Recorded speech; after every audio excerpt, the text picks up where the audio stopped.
program.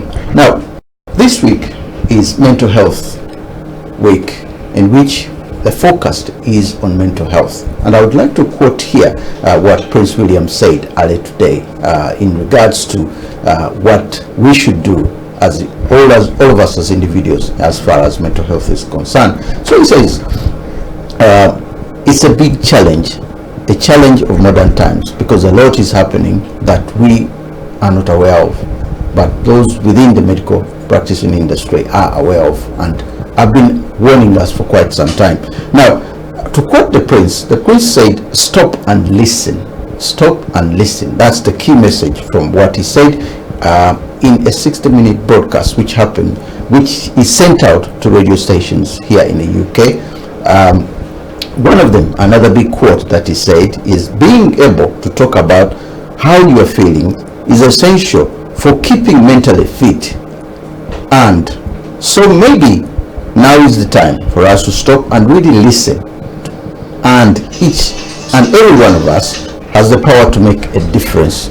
Each and every one of us, that's a good message, has the power to make a difference in someone else's life.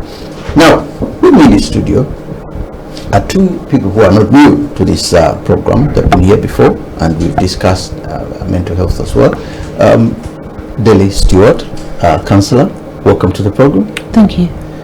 And William Masembe Nkata, a medical practitioner, a mental health practitioner, I beg your pardon, who also has been on the program for quite some time. Say hello to our listeners. Good evening, viewers. Now, the issue of mental health, as I said here, quoting Prince William, is a big issue as far as our society is concerned. And I don't even know how we should start tackling it, because most families and most people don't even know that, because I want to start with the signs. If somebody is really going off at some point, I will say going off is not depression as such, but has a mental problem, how does someone get to know that someone needs help? Because that's the key thing that most of our people really want to know. William, want to? I suppose I can say in response to your question, how would people know that they've got a mental health problem, or one of the important ones has got a mental health problem? You wouldn't know until you're in position to observe. So you need time to do that. Okay. You wouldn't know if you don't take a step ahead and ask. Okay. Because you see, the reason why I ask that is that we as individuals, a person who has a mental health problem won't know that he has a problem, but someone who is with that person who probably is the one to know that I think he has a problem, because some of them don't even ask for help. So I'm looking on the side that if my brother has a mental health problem, how should I know? Because that person won't need won't be able to tell me that he has a problem. I would like to say that usually if you know someone, if you're my brother and I know you, and then I start seeing you doing things that you don't normally do. Okay. Not speaking as much, staying in your room more,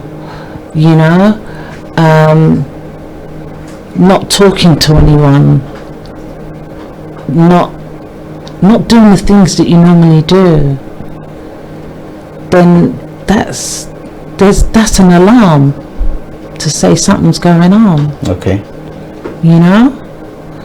But sometimes parents are not communing with their children enough to see those changes, and then by the time it's addressed, it's very late. It's too late. It's very, very late. So as children are growing up, adults should commune with them and check them out, so that one, they can they have the freedom to speak to their parents. They feel that freedom to speak to them. And another, the parent knows them well enough to know changes when changes arise. How about if it's just the friends? They don't live with you, but they stay with you. They see you every now and then. But the relatives, they don't live with you, but they can see you where you're going to work, when you're going to... is that something they can support, William? There is a general talk in the wide public. When someone behaves differently, people have got norms and values they base on to say, oh, someone is acting bizarre. Yeah. Someone is acting strange. But the question is it necessarily true that when someone acts strange and bizarre, is it necessarily a mental illness? And do we always respond as it is a mental illness, or sometimes the response is that this person could be a criminal? All right. But to respond to your question, how would people know? Just to take on from my colleague, to add on from what she's elaborated, that the communication, the observation, mental illness is a complex. We know that. It is poorly understood in the wider public. It is feared, and it is not well spoken about, as well as that people who know about it don't have the time to go out and do more talk about it. Okay. Yeah. Now, I'm trying to find out as well, or rather, I should say, the report that appeared in today's paper, and it also appeared in the news, is that there is an increase in suicide among men from 45 to 60-year-old, which wasn't, and that increase has also happened. It was already there within the white community, but it has now come to the African community, and the black community. That increase has come up, and most of it is attributed, obviously, to the fact that something is changing within our communities, which is affecting us. That's why that rate has gone up. Now, I'm trying to find out, both of you have worked in this industry, you're counseling and is dealing with it. What could be the increment could be on what? Because they said previous year to the beginning of this year, this is where the level has gone up, and they started to question why has it gone up, which wasn't on to that level. Could there be something that has led to this increase? There are a number of factors. Yeah. One of the factors is that there has been an increased or improved interest from policymakers to invest in mental health, but also to respond to the fatalities, the challenges, and the increase in costs from the mental health budgets, because there is now, because of increased awareness, people present to services more than before. That's one factor. Okay. I would like to go on a more spiritual factor. All right. I would say that there is a heavy cloud that's come down over the people, that has caused a lot of mental health, attacking the mind in ways that people are not just harming themselves, but they're harming others. Okay. Destruction is breaking out. And I would say if we don't seek God, because he said in his word, if the people that are called by his name will humble themselves and pray and turn from their wicked ways and seek his face, then he will hear from heaven and he will heal the land. The land is in destruction at the moment. Okay. And it needs healing. Now, the pastors or the people within the ministry, the Christian ministry, on the other hand, are probably not doing enough. They're not doing enough in spreading the word as well, because in a report as well, it's said that churches need to be given more money, according to the Home Office as well, to be given more money as well, because these are areas where people go, and they also go out in the community. Do you think this would be of any help, William? I think my colleague is highlighting something which is very important. Just to add on, from a spiritual perspective, when, and I'm assuming this is what she meant, when the center cannot hold, things fall apart. The challenges of the world, the new world, in terms of economics, in terms of housing, in terms of basic human needs, if it is hard for people to meet those needs, in mental health, we have a view that one of the attributes would be social issues. Okay. We have a saying that there's a biological link, psychological link, and the social link. We know people go to churches because they believe. People go to faith places because they believe, but also to seek for answers of challenges, psychological challenges they cannot, they can't have access in terms of services to help them. So there's science in charge in faith-based organizations. So, and I totally agree that our colleagues, the pastors, the imams, are doing a lot. But the question is, how much do they do and how much can they take on? Do they need to be more trained as far as that is concerned? Because maybe they're taking on something which is bigger than what they can do. And if they're not trained, for example, because if they're not trained to handle it in a way... I don't think so. I don't think so. Let's visit Prince William's statement. Yes, okay. What did he say? People need to talk. Yeah. We need to simplify mental health in terms so that we can understand it. You don't have to be trained to be complex. It takes 8 years, 10 years to train a psychiatrist. But for someone to fall ill to need a psychiatrist, it doesn't mean that they've not been suffering, or it does not mean that they have not been presenting or having issues. But who are dealing with these issues?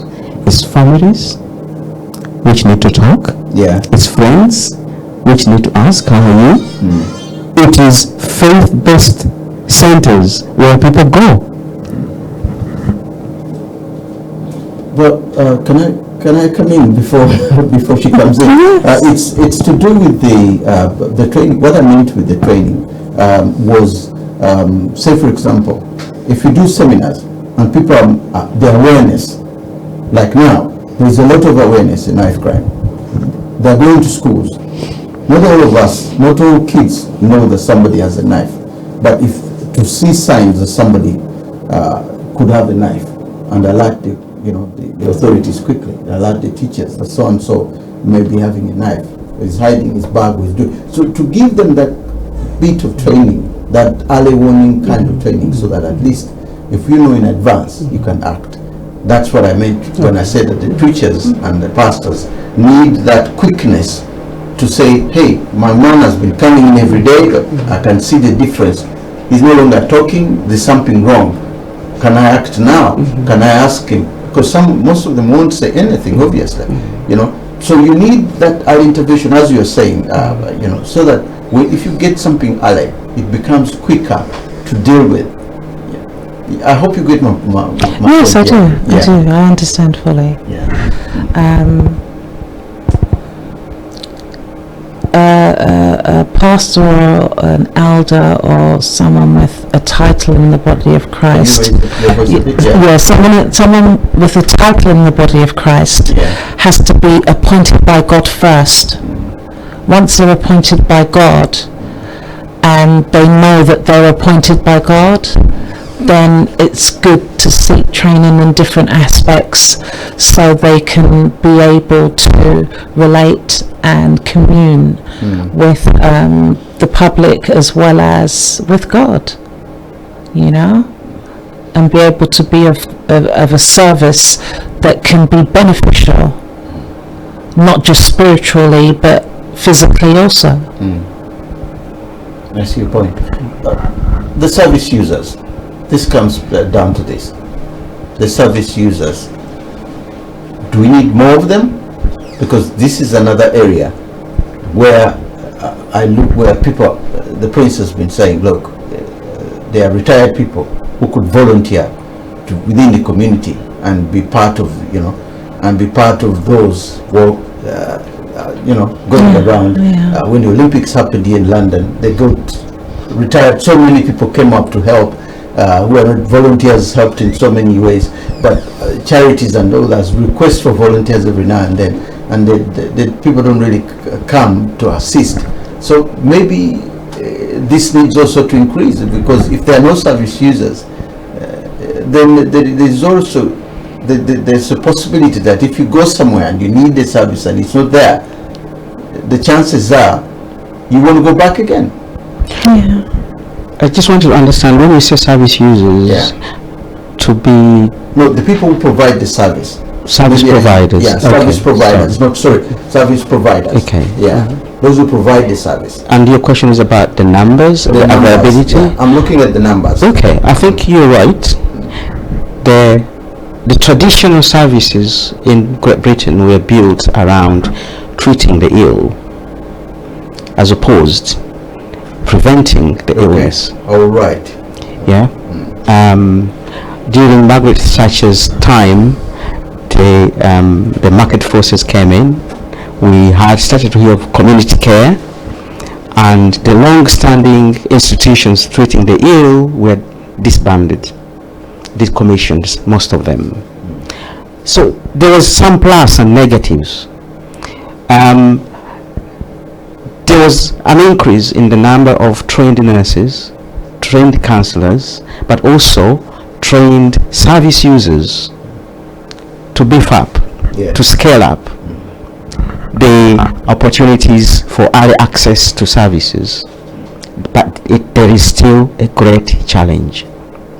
The challenge is still so high, because when we look at populations, England is very diverse. For example, if I talk about mental health of Africans in the UK, you'll be surprised at how many people, even if the services are there, they don't access them. They don't know. They don't know. But it's also very difficult to navigate the system. Okay. There are barriers of language. Yes, it is true. There is a necessity to expand the scope of access to services. Hence the reason why faith organizations should be brought on board, service users, people who have gone through the system of the illness the treatment, very good resource, Okay. as well as carers. So the training of anybody who wants to do good, to help, to identify mental health problems in our communities, basic training will be useful, will be important. And those trainings are there. There are organizations like Mind. Yeah. They're doing a very great job. Yeah. Rethink. But also some organizations like football teams now. Yeah. And other BT, through the role of social responsibility, they're investing a lot of funds to enhance accessibility to services. Can I say something? Okay. Just one last thing, that there has been some more improvement on acknowledging mental health at the workplace. Right. You find that, for example, lawyers as an organization, if you look out for information, they have been suffering a lot. There's been high recorded numbers of solicitors with suicide, breakdown, depression, because the nature of the work people do is potentially a cause. Because of that. Can be because of stress. My colleague can add on.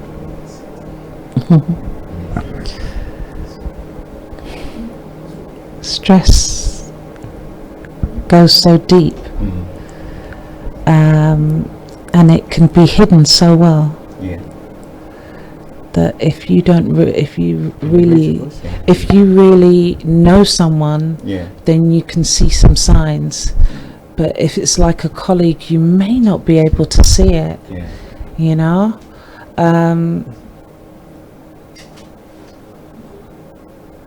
Our backgrounds, do they have something to do with the cultures, the African culture, for example, and the Jamaican way, or the West Indian ways, I would say so. Yeah. Do they have that kind of thing where if we over-relied into the family, because I've got a case where I'm bringing this up, where a friend was trying to help another friend, for example, but then the family would step in whenever you would say, I think there's something that we could do, because from the previous program that we did, but the family kept, pushing him away, and could this be a hindrance as well?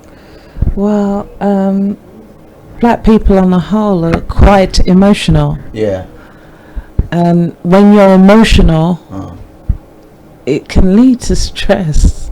It can lead to stress. It can lead to stress, especially when you find it difficult to communicate. Okay. Well, when you're communicating, you're releasing. Yeah. That's what the Prince was trying to say. Yeah. So if you're not communicating and you're just doing, you end up clogging your system up. And then the tension rises high, stress comes in. Sometimes you can't identify where it's come from, and you don't know how to deal with it. Okay. William, can you? I think as human beings we become so superficial over time. Yeah. Not intentional, maybe by default. As life changes, I think human time to human has decreased. We need to revisit it. How much time do we give to each other? People go to work, and most people spend most of their lifetime at work. And you would be surprised that they do not know people they work with. It's true. They don't even ask why someone is having a bad day. It It's none of. It says it's none of my business. That's why we need to talk, as the prince says. Everybody says it's none of my business. You look at marriages, Yeah. relationships, yeah, of any form. People, there's not enough communication. There's not enough understanding that talking is paramount Yes. to prevention of a lot of hard things which might come out of not talking. Do we have facilitators in the community? We have communities, Yeah. but communities, the word communities these days loosely used. When we talk about a community, African community, I expect to know a chief mama, Yeah. a chief baba, Yeah. yeah, and then cabas of babas and mamas, Yeah. Who are coming along? Yeah. yeah. Yeah. They have their roles, or they had their roles, but all these roles have diminished because of the pressures of the world, especially the financial aspect. All right. Yeah. There's too much privatization of everything, that even family life has been privatized. Yeah. It's modern. It's a modern society, modern community, commodity. as you were saying. Now, I need also to gain an insight in some of the work that you do, and a little bit of examples you can give. You know, you don't necessarily. I don't want you to mention people's names here, but something that touches you in a way that you know. It increases. I can see your passion, and I see William's passion. I see there is passion. There has to be that passion inside. I said, you really need to help this person, and you really must try. But the case is a challenge because the person is not coming out, or the person is not opening up, or there is that element where you feel guilty that there isn't much you can do. I mean, listening to the prince explaining this, have you come across this? And how have you handled it? There was a young man that I was quote unquote counselling Yeah. and mentoring and encouraging and praying for as well. And his mother was praying for him also. But I noticed after a while of speaking to him and showing him a different direction, it took a little work, but now he is at a level where he knows the law. Okay. He studies the law. Oh, right, all right. And this is a guy that was a real thug that would knock out a man in a second. Yeah. You know, and now he's very humble. He studies a lot. Yeah. He's even in the Word of God. Okay. And that in itself is a miracle.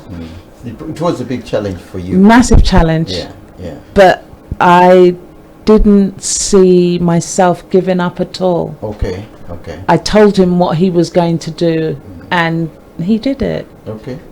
That's great. Which, yeah, that was wonderful. It's the power of persuasion, in other words.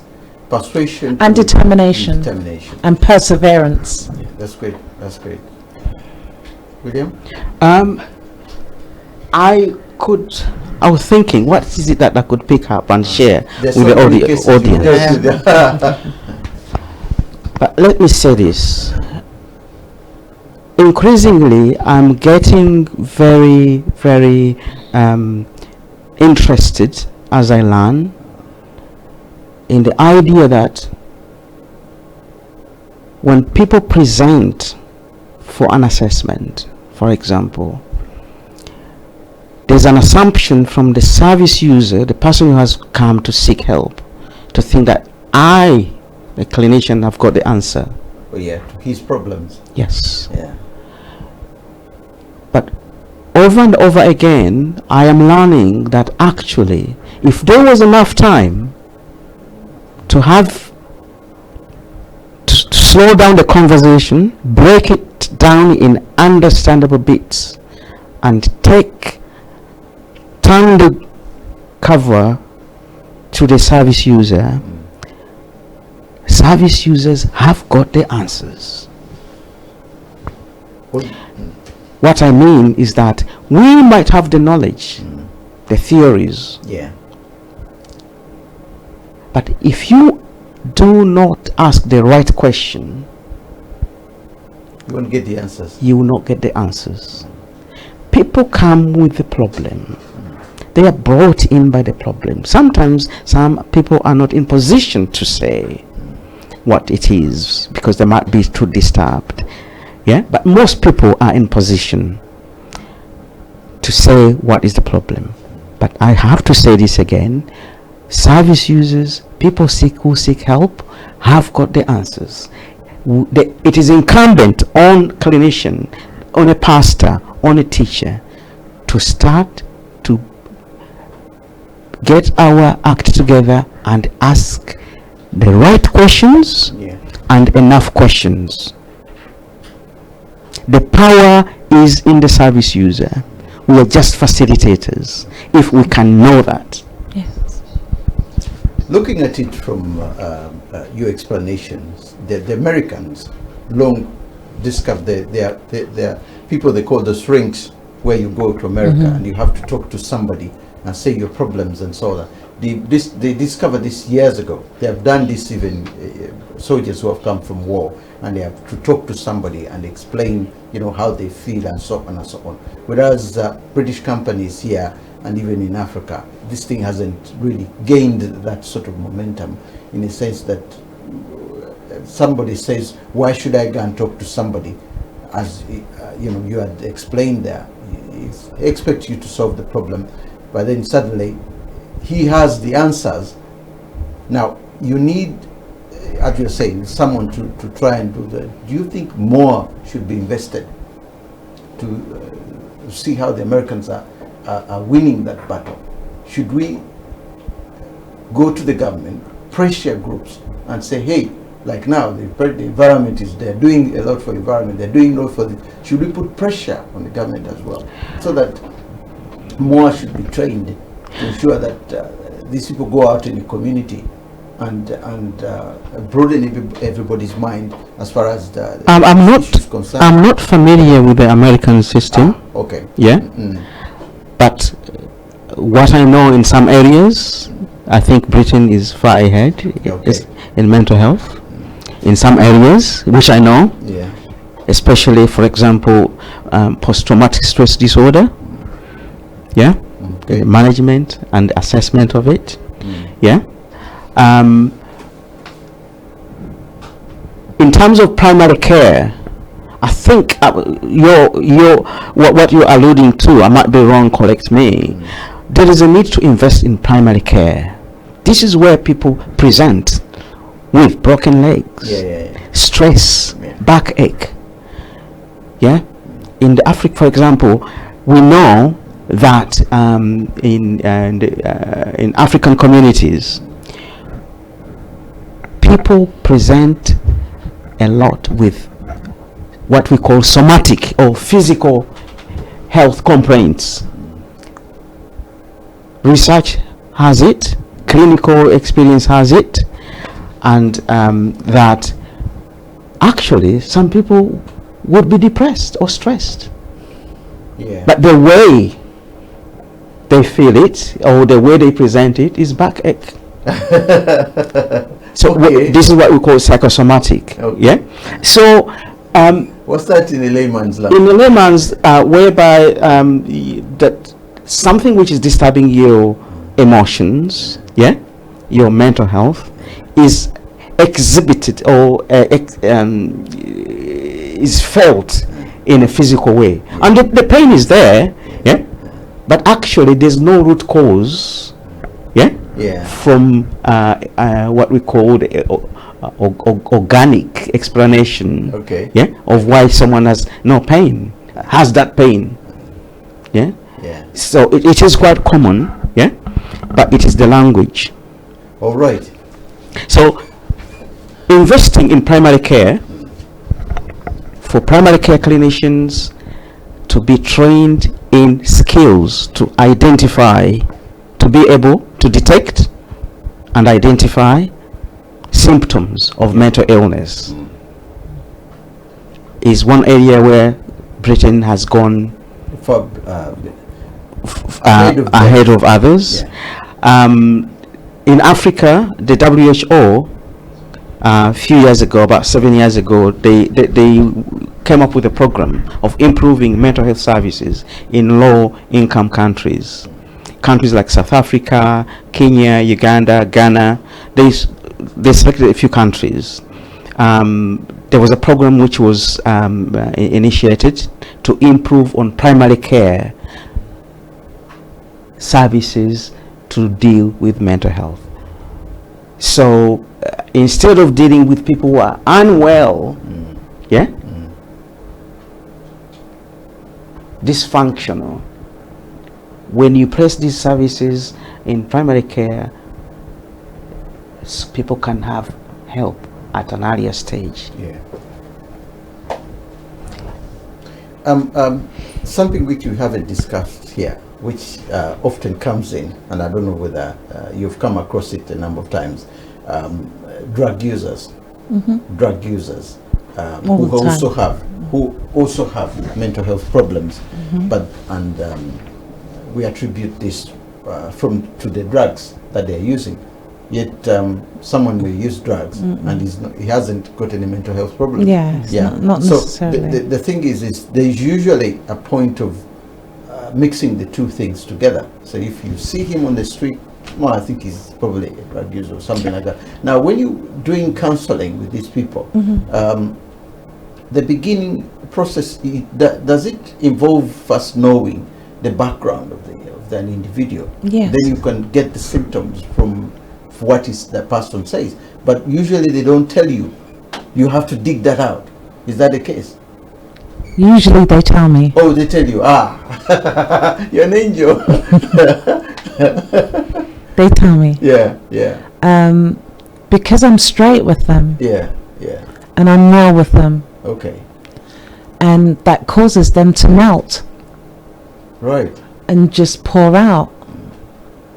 Because they actually see that someone genuinely cares. Right. And they don't have to be a relative to care. They care. And they're willing to be of some help. So they pour out.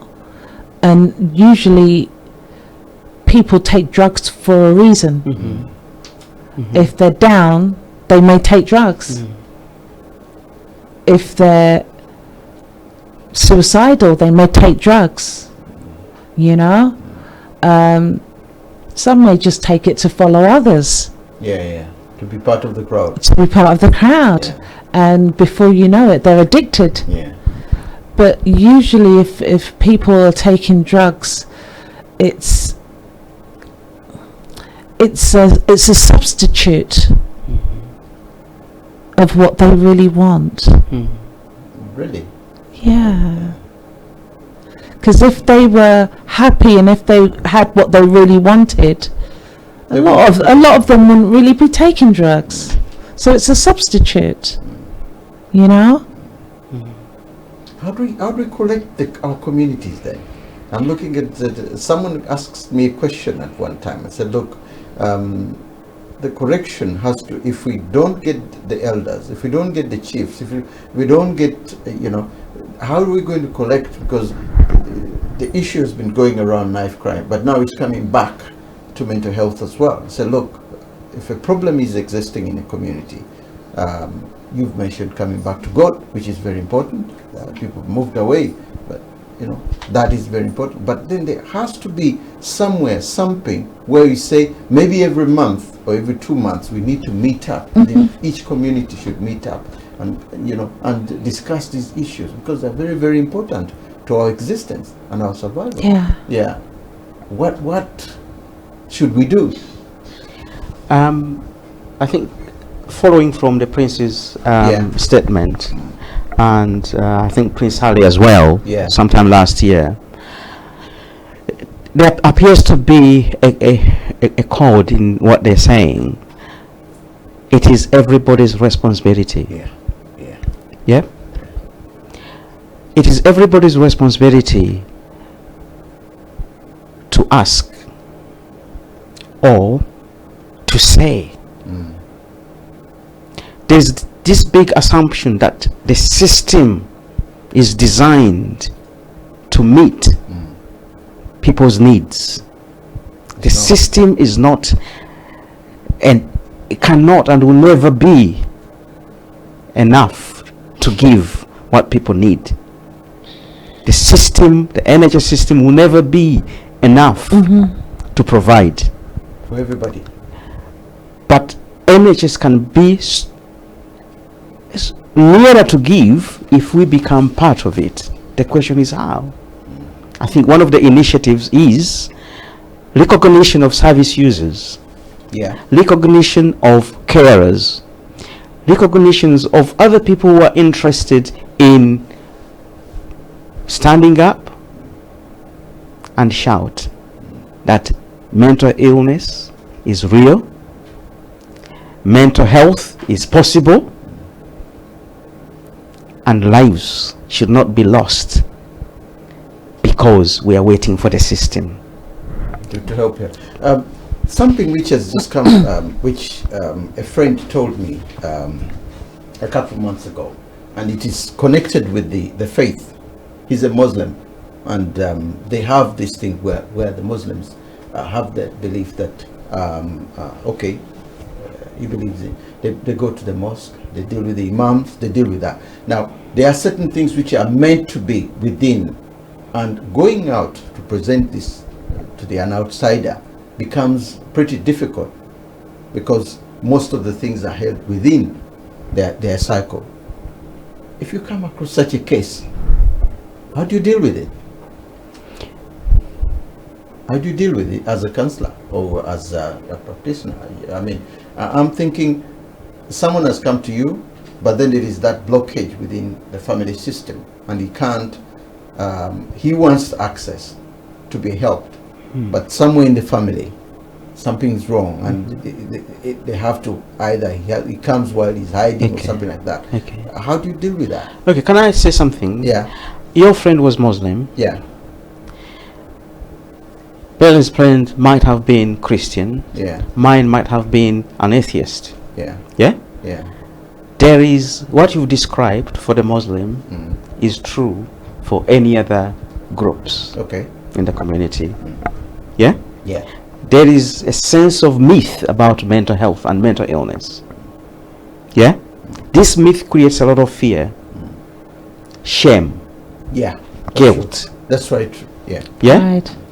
And until we break that barrier of fear and shame, there's a lot of suffering behind curtains. Yeah, it's true. It's true. Yeah, I agree with you 100%. Regardless of the faith, regardless of creed, social status, there is pain. And the pain, the difficult with mental health is that it's not a wound you can show someone. No, it isn't. Yes. And sometimes it takes so much pain for someone, psychological, emotional pain, for someone to start to cry. It's true, especially men. For you to say, to ask what is wrong. I want to look at this, but because I've been to this end about the culture, beliefs, and the backgrounds that we have, and one of the biggest things, which from my personal experience anyway, growing up in Africa, is that you've got to be a man. You've got to face challenges as a man. Every time they're told, you're a man, you're a woman, this is how women do, this is how the cultural backgrounds that come in. And I can't remember how many times my dad and my cousins, they said, hey, a man does these things this way. Regardless of what is behind you, of your fears and so on. This is one area that the youth are facing right now, which is extremely difficult, where a parent is putting his foot down on something that should be done, regardless of whether the child is weak or not. He's got to put some strength into him to be a man, to behave like a man, to face challenge as a man, regardless of how that person feels, or to face the world as a woman. And, you know, these are the culture. How do you break this down? So, my colleague. It's difficult sometimes because some of the parents are walking in pride. Yeah, yeah. And they don't want to let that go. And pride can destruct a family. Yeah. It can not only damage, but it can kill relationships. It's true. It's true. And if parents aren't willing to come down a little, just a little, not stop being you're not stop being a parent, or your children's still going to have to listen to you, but just come down to them a little so that they can see you want to relate to them. Should we put this to the level of education? Education, to educate more parents, it goes back to the school. That would be good. Yeah, so the education in the school. That would be good. So that the next generation of parents will educate their kids on this issue once they have received the training themselves. Once they have, because most parents have that thing. I would say that to my dad. He's a sort of man who would say, "Hey, this is how things are supposed to be, regardless of how I feel." Yeah. It's like, this is what I want you to do, and you're saying, "Dad, I have to prove that I'm tough. I have to prove that I can do this." Yeah. To prove him right. My sisters, the same thing with my mother. Say, "Hey, this is what a woman should do, regardless." I'm looking at it. So is start tackling it from the parents' point of view and push it forward. I think, Steve, we have to be very careful here. Yeah. We might end up making a statement. Okay. Or statements about culture. Yeah, and values of cultures which we don't understand enough. Okay. Yeah. And if we start to attribute mental health problems with cultures, we need to be very, very careful. But we need to be cautious. Yeah. On mental health awareness, there are some basics which I wish everybody would know. For example, this period of the year is exams time. Okay. Yeah? How many parents are pumping kids with information so that they could pass the exams? Yeah. Yeah? How many parents are not asking, how's the revision going? Yeah. How many parents are conscious that this time could be very stressful?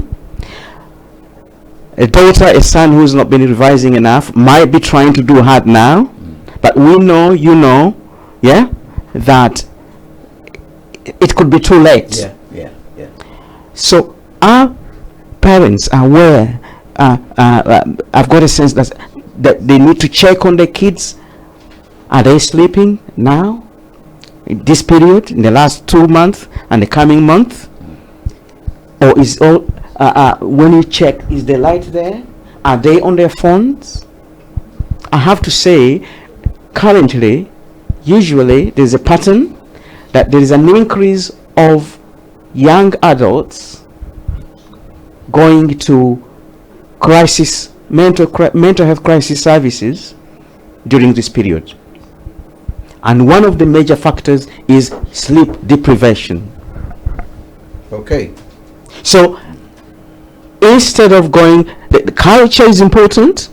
We need to use culture leaders.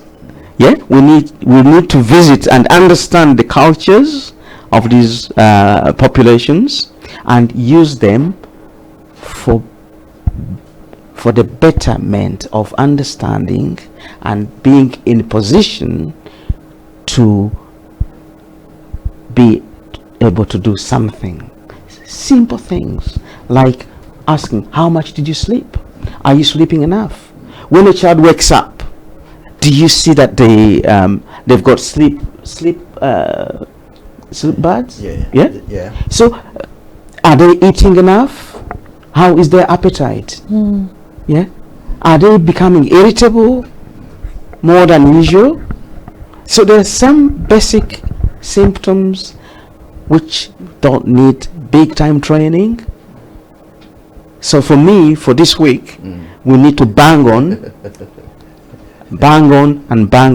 simplifying mental health and simplifying mental illness.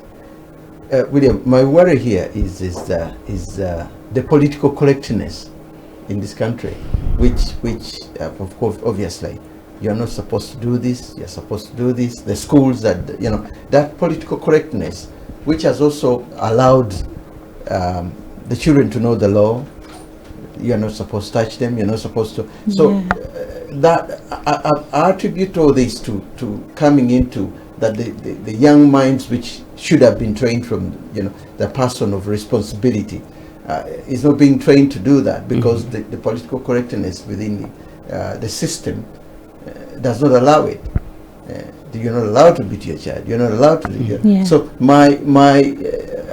I look at that as well as when time comes suddenly and they get stuck, they had the powers, the parent probably had the powers to do something about it, and doesn't have the powers anymore. They have gone beyond the level where now it's too late for him to do anything. That's why when he brought in the time to sleep, the time to do this, that the powers are not there anymore.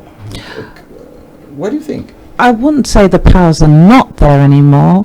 I would say that the strategy needs to change. Okay.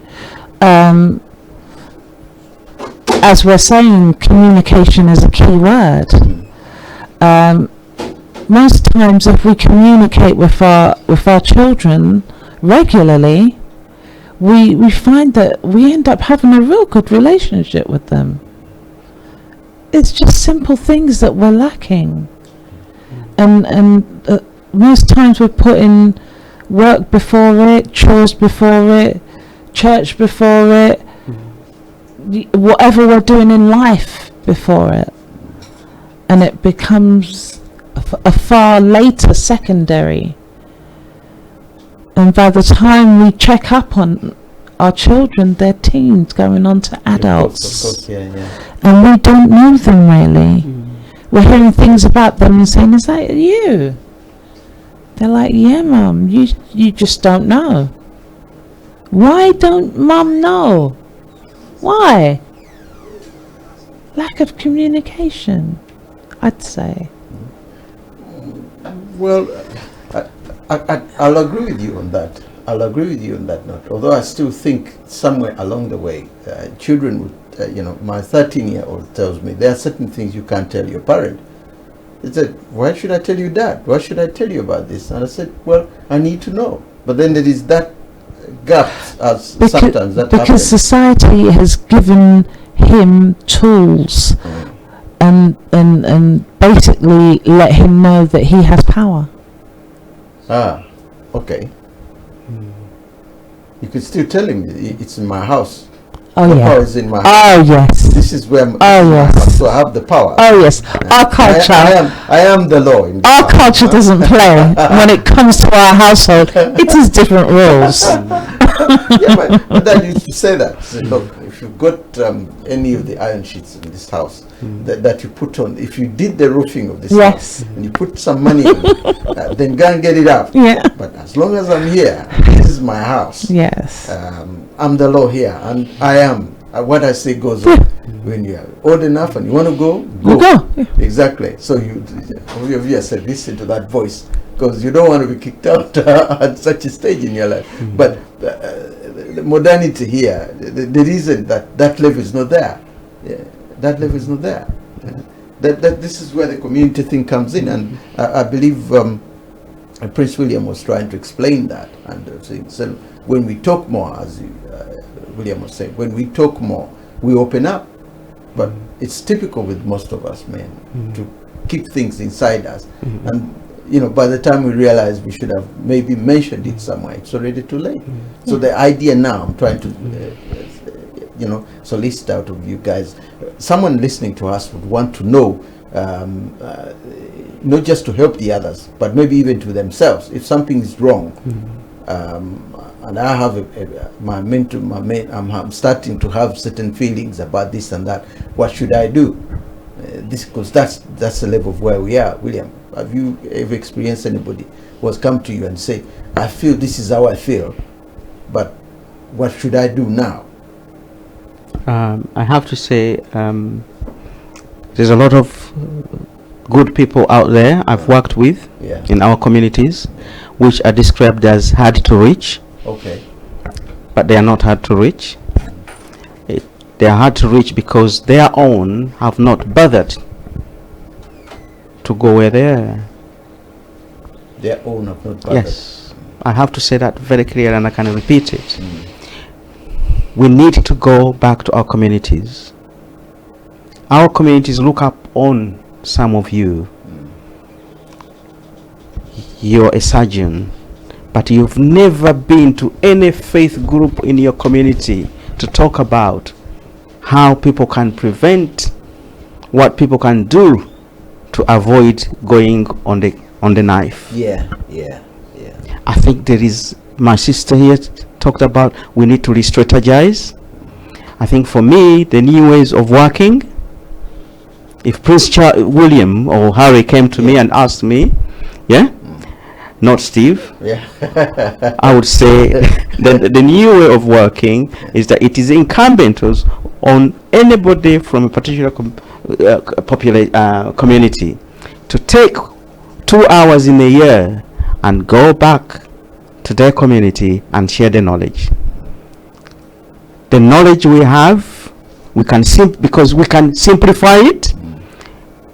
We can put it in slangs our communities understand. Yeah. Let's avail ourselves. I'm calling upon different practitioners, counselors. Let's form forums where our people can reach us easy and answer the questions that they need to ask us. They need to ask us. Now, by the way, I've got to say this. William is an advocate, a community advocate, especially as far as mental health is concerned. I've seen him on a number of occasions and events where he goes actually and he speaks about mental health. And so many times he has come out where other people can't even speak up about other events. But William has always come in and advocated for thank mental you, health. sir. And I should say thank you very much, because I've you. seen this quite a number of times. Wherever you are, you mention it in community, and that is very good, and I would like to encourage you to continue doing so. The issue of women being very observant, I'm bringing this up because I've seen it on many occasions. They push their men to go to the doctors, to go to do this, to go. You find that they take the powers in their own hands sometimes to fight when they see something which is not really, Now I'm trying to find out where again, whether the big training should be with the women. We should put more training because their voices, we tend as men mostly to listen to them. Is there something when it comes to counseling, when it comes to, if you're counseling men, is there a way in which you are looking at it and saying, if for example a husband and wife turns up and the powers are, do you push more with a woman, say, hey, he needs this, he needs that, he needs this? I usually let the woman know or understand that the man is a different species. Really? Completely. So they think differently. Yeah. Their feelings about things are very different to a woman. A woman is a nurturer. A man is a go-getter. Oh, right. So that they have different roles, they have different thought patterns, Women like to speak about their emotions. Men, either we're playing football or we're not. Yeah. So I like to let women understand that even though this is your husband, he's a different species. So study him. Okay. So that you can understand his ways. When you go to a different country, you have to see about how the country works. When you go into a job, you have to see how the job is and learn the ways of the job. Same with a marriage, same with communication and relationship. You need to study and analyze people to see what they like, what they don't like. That shows what a friend is. That shows what a companion is. A true one. Of course. You know? Yeah. It becomes a massive battle. It becomes, but if it's stuck on no, then the power of persuasion comes in. This is where it comes in. I'm sure you're a very successful counselor because the power of persuasion, I can see it in your eyes. The passion is there. You don't give up on something. You make sure you work on it, and in the end you become successful with the belief, which I think is it's a God-given talent. I can see that in you, and I wish there are many out there who have got that, because we really need that with these statistics which I've just been reading about. It's a really genuine worry, because you keep wondering what the next generation is going to do. Any advice on the future as far as this is concerned? Something that can come out, other than putting more money into it, because the papers were saying that you can throw money to projects. We've seen projects where money has been thrown, and when you look for outcomes which are sustainable, you can't even trace the drop of anything. So I think, as my colleague suggested, there's a need to co-produce, collaborate, bring different prayers together, because every aspect of life cannot be seen through one angle. There's another angle to it. One of the challenges we face with mental health these days are people in debt. That's a big one. A lot of people are impulsively killing themselves or hurting themselves because of a brand letter which dropped demanding for repayment. So there is knowledge, there's a need to bring that up, so that possibly the way debts are being demanded from people can change. So people do certain things because the system tells them. The system is not a human being. Human beings should take charge of systems, but not systems taking charge of them. So we need a situation where, when it comes to mental health, it has to be a co-production. Different partners, different prayers. But most importantly, the people who do use that service and the people who live close and support those people with mental health problems, they need to be listened to. These are the people with the answers. Now, the information you've given out is extremely important to our communities, but the problem that I can see here is that it doesn't spray out. I mean, as I've said, William goes out as an advocate within the community.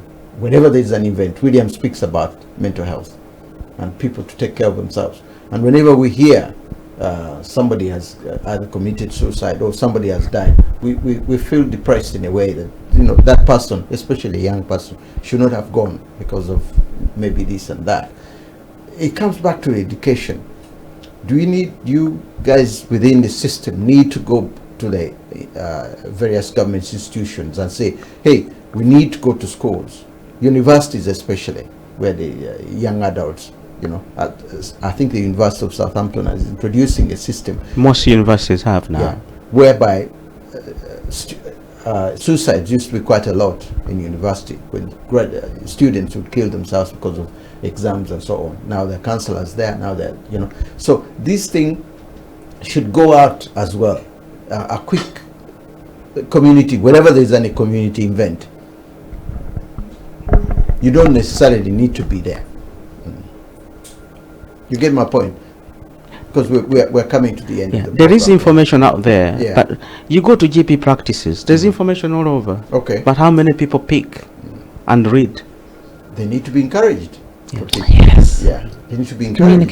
Communication. That's to be encouraged. Yeah. Now, any last words in regards to the future and advice to anybody? Is this I would like seek help? I would like to say, people of God, wake up. Wake up, seek the face of God, because He has the answers for everything. William? Mental health is real. Mental health is treatable like any other illness. Yeah? Yeah. There's a role for medication. There's a role for talking when it comes to mental health. People, let's talk more Yeah, as the Prince said. and let's give back to our communities. And if that is what is going to make us reasonable, responsible citizens, let it be. Okay. Thank you. Thank you very much, William. I just want to thank you all for being with us tonight for today's program, and I do hope that we'll be together again next week for next week's edition of Africa Speaks, and I thank Omega TV for the program. Thank you very much, and may God bless you. Thank you.